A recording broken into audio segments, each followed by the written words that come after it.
All right, so we have here a repeating group with 10 rows with some data underneath them. So I'm just expanding all of the, let's say, sub-data here, and you have kind of a bunch of them.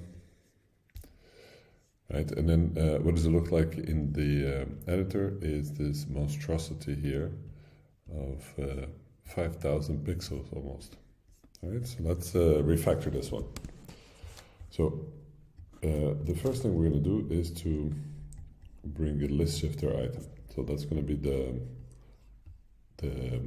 the big key for us here, right? So right here, what do we have? We have a data type that is user. So all we're going to do is come to the repeating group and copy the search. So we're just going to keep the same. Add it here, list to shift. Let's say we want to have 10 items per page. Did you catch it? Yeah, 10 items, right? That's it. And then we're going to change the source of the repeating group to be the list shifter. And you have here these two options. For us, it doesn't matter. Let's just get the shifted list just for consistency so we know. And we're going to change this to full list. And we're going to change this to one row.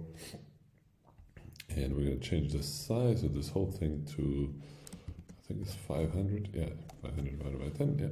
So right now we have, something that should produce the same results in a much smaller body. So let's refresh this here.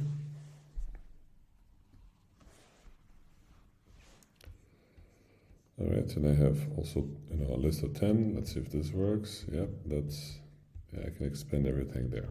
Right, so this is the big first value of list shifter, is being able to take this huge